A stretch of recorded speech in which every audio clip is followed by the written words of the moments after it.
As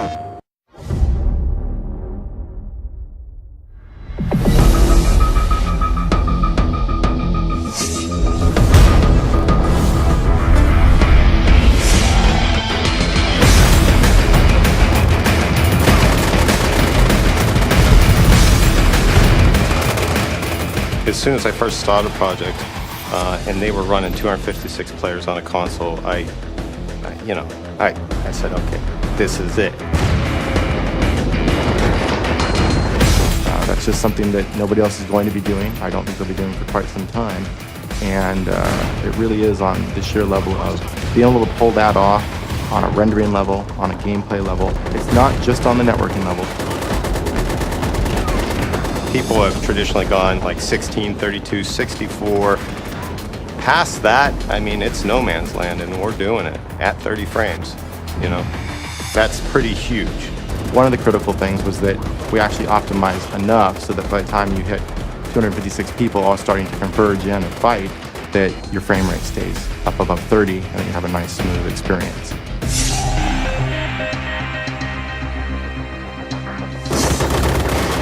What we wanted to do was make a game where you would be aware that there are that many players on the field, but that we would keep the gameplay manageable, that the events and the battles would be forgiving, that they wouldn't be so large that no one has a chance to excel, no one has a chance to win.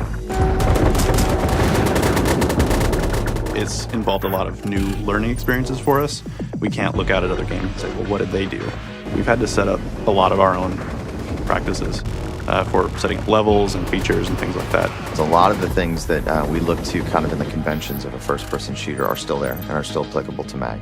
But there's a whole new litany of challenges that we've had to face. We definitely knew that people still have to feel empowered. Nobody wants to feel lost in a 256-player battle. We don't want to have a wide open area and dump 256 players on it. It's dangerous. You're going to be shot from all sides. So we had to add a lot of density and cover in the assets. Another thing is the options. We want to give players options in these 256 player battles in MAG.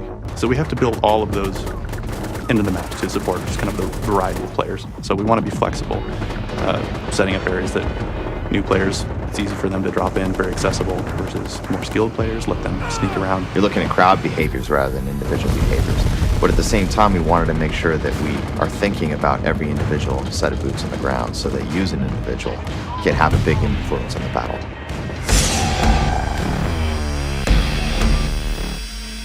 We've set up a lot of the missions to drop players in, find combat within the first couple seconds. It should never be a lack of something to do or shoot at.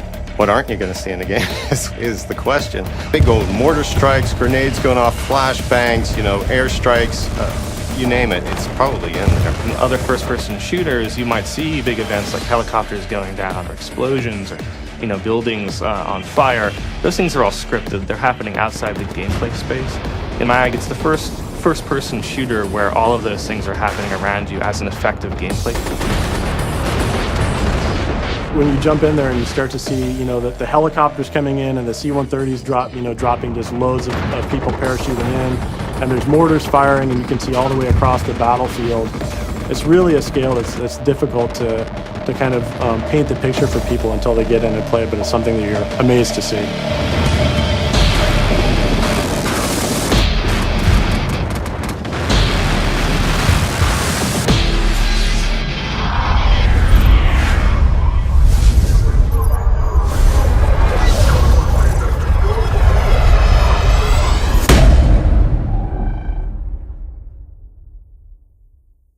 PlayStation